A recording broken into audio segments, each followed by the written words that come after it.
저는 9살 된 딸아이를 키우고 있는 한부모 아빠입니다. 9년 전엔 저도 미혼부였고 이 딸아이를 어떻게 길러야 할지, 또 제 딸아이의 출생신고조차 하지 못해서 너무나도 힘들고 어려워했던 그런 아빠 중에 한 사람입니다. 그런데 지금은 우리나라에서 제일 평범하고 일반적인 그런 아빠가 됐다라고 생각합니다. 그 이유는 저와 제 딸은 지금 정말 행복하고 즐겁게 잘 살아가고 있습니다. 저희 둘끼리는 너무 화목하고 재밌게 살아가고 있습니다. 그렇게 살고 있는 아빠이기 때문에 저는 정말 지극히 평범하고 일반적인 아빠라고 여러분들께 당당히 말씀드립니다. 제가 어려웠을 때, 막 아이가 태어난 지 얼마 안 됐을 때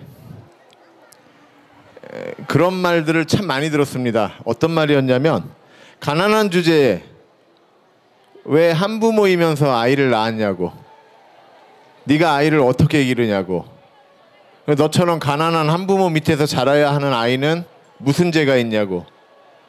뭐 지금도 가끔 언론 인터뷰나 뭐 이런 거 했을 때 댓글 달리는 거 보면 아직도 그런 말들 나옵니다. 이 말은 저한테 정말 무서웠습니다. 정말 맞는 말 같았거든요. 정말 내가 내 아이를 데리고 있는 게 저 아이를 더 고통스럽게 하는 게 아닌가라는 고민을 하루에도 수십 번, 수백 번을 했던 것 같습니다. 그런데 지금은 부모가 어떠하든, 부모가 가난하든 한 명이든 장애가 있든 어떤 모습을 하고 있던 간에 아이가 안전하고 즐겁고 행복하게 자라지 못하는 사회라면 그 사회가 잘못된 거라고 이야기하고 싶습니다. 가난하다고 해서, 내가 혼자 키워야 된다고 해서, 내 몸이 아프다고 해서 내가 자녀를 낳지 말아야 하고 기르지 못한다라고 하면 그건 세상이 잘못된 겁니다. 저는 아빠의 품 대표이기도 합니다. 저희 아빠의 품은 2014년 11월 저희 개인 활동으로 시작됐습니다. 미혼부로서 제 딸의 출생신고를 하고자 1인 시위를 해가면서 어렵게 1년 4개월 정도에 걸친 소송기간 끝에 겨우 출생신고를 했습니다.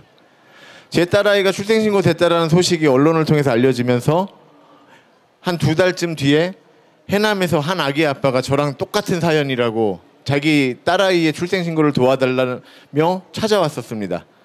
그 아이를 시작으로 꾸준히 출생신고를 도와달라고 하는 아빠들이 계속 나타났습니다. 저는 2018년도까지는 이렇게 얼굴을 드러내지 않았습니다. 언론에 나가도 모자이크 처리를 했고 가명을 썼었습니다. 이유는 저의 활동이 온라인 기록에 남으면 나중에 그 기록을 제 딸아이가 보고 상처를 받고 많이 힘들어할까 봐 그게 너무 두려웠습니다. 그래서 단체를 만들 생각조차 하지 않았었습니다. 그냥 조용히 그냥 찾아오는 아빠들 도와주고만 싶었습니다. 그러던 중에 어느 날 2018년 어느 날 TV에서 성인 남성과 아기가 죽어서 발견됐다라는 뉴스를 접하게 됐습니다. 아기는 출생신고가 되지 않고 한 6개월에서 8개월 사이 된 아이로 보였고, 성인 남성을 보아하니 지병이 있어서 성인 남성이 먼저 죽고 아이는 굶어 죽었다는, 이렇게 굶어 죽은 것처럼 보인다라는 뉴스였습니다. 그 아이한테 너무 미안했습니다. 그 기사를 보고 한참을 울었습니다. 그 젊은 남성분이 저랑 전화 한 통화라도 했었으면 지병이 있는 아빠는, 그 젊은 남성은 죽었을지 모르지만 그 아기만큼은 살려줄 수 있을 것 같았습니다. 그래서 마음먹었습니다. 제 전화번호를 다른 미혼부분들께서 쉽게 찾을 수 있게 해야 된다고. 그래서 단체를 만들고 홈페이지를 만들고 제 전화번호를 공개했습니다. 사실 딸한테 너무 미안합니다. 지금도 제 딸아이를 이 자리에 데리고 왔는데 너무 미안합니다. 또다시 딸아이에게 동의를 얻지 않고 제가 이렇게 활동을 하고 저희의 사연을 이렇게 얘기를 하고 있습니다. 이러한 기록이 나중에 제 딸아이가 보고 얼마나 마음이 아프게 될지, 또 큰 상처가 될지,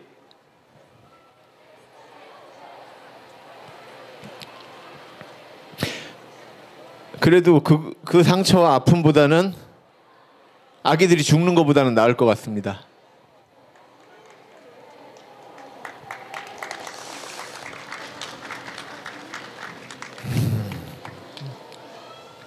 죄송합니다. 단체를 운영하면서 비난과 원망, 악성 댓글들을 많이 받아봤습니다. 문란하게 살아서 그러지 않았냐? 가난한 주제에 왜 애 낳냐? 너 연예인병 걸린 거 아니냐? 정치하려고 그러냐? 정치할 것 같으면 미혼부 상태 안 하죠. 다른 분야 해야죠. 이게 뭐 표가 되긴 합니까? 뭐 아무튼간에 뭐 이런 참 나쁜 말들 많이 들었습니다. 그래서 상처도 많이 받았고 그만두고 싶을 때도 정말 많았습니다. 근데 어느 순간 깨닫게 된 게 있었어요. 내가 왜 이 일을 하지? 다른 이유 없습니다. 누구한테 어떻게 보여지고 그것이 아니라 그냥 저 위에 계시는 아버지 하나님 보시기에 어여삐 보이면 된다. 나는 그거 하나면 된다. 이런 생각으로 이 일을 하고 있는 거다. 이런 마음이 드니까 그때부터는 그 누가 뭐라고 해도, 그 누가 어떤 비난을 해도, 원망을 해도 아무렇지도 않습니다. 그리고 살면서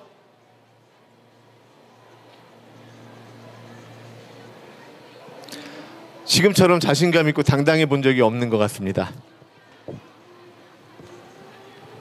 저희 아빠의 품에서는 2021년에만 19명의 아이들을 출생신고 소송을 진행해 주었습니다. 절반 정도는 많은 착한 변호사님들이 무료로 진행을 해주시고 절반 정도는 저희 아빠의 품에서 비용을 마련하고 있습니다. 올해도 벌써 6명째 아이를 가정법원에 접수를 했습니다. 저희 아빠의 품은 직원도 없고 저 혼자입니다. 그럼에도 불구하고 우리나라에서 가장 많은 수의 아이들을 출생신고해주는 단체이고 그 어떤 기관이나 단체보다도 더 많은 숫자의 아이들에게 주민번호와 국적을 만들어주고 있습니다. 아빠의 품은 한부모 당사자를 직접적으로 돕는 단체가 아닙니다. 출생신고가 어려운 아이, 그 아이의 인권을 찾아주고 그 아이의 국적을 찾아주는 단체입니다. 저희의 가장 큰 업무 중에 하나는 법률 개선과 정책, 제도 개선입니다. 2015년 11월 사랑이법이 시행된 이후에 사랑이법 자체가 2차례 업그레이드가 됐습니다. 또 작년, 재작년에는 관계장관 부처회의를 통해서 출생신고가 안 된 아동들도 최소한의 복지를 받을 수 있는 제도가 마련이 됐습니다. 심지어는 초등학교 입학도 할 수 있다고 합니다. 이제 1인 조직이나 다름없는 이 아빠의 품의 역량으로는 도저히 할 수 없는 일들입니다. 특히나 저의 뭐 노력과 의지 이런 걸로는 이루어질래야 이루어질 수 없는 일들이 이루어졌습니다. 그래서 저는 생각합니다.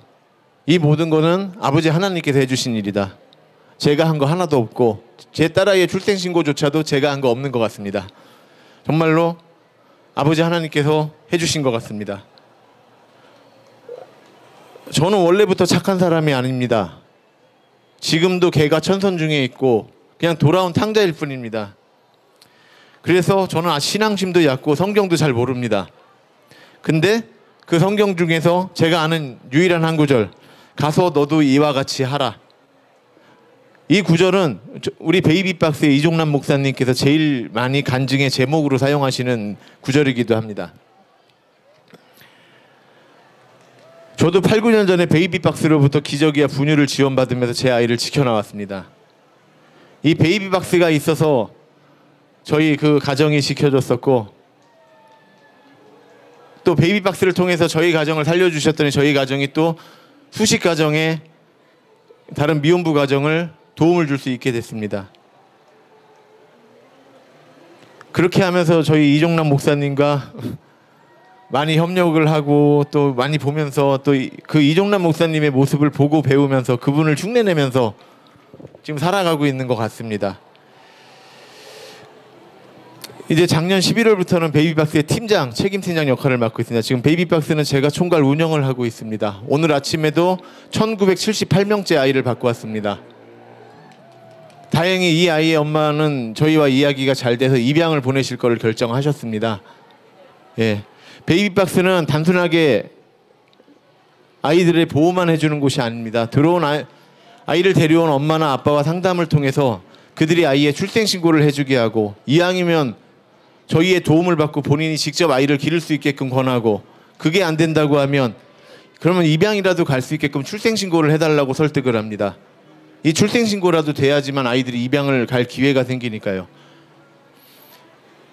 그렇게 해서 18%의 아이들이 다시 본인을 데리고 왔던 엄마의 품으로 다시 돌아갑니다. 또 18%에서 19%의 아이들이 입양 기간에 가게 됩니다. 나머지 64% 정도가 시설로 가게 되는데, 제가 이 베이비박스에 일하면서 원가정으로 돌아가는 아기들, 그리고 입양의 기회를 얻을 수 있는 아이들을 그 수치를 더 올리도록 하겠습니다. 세상에는 여러 가지 많은 죽음들이 있습니다.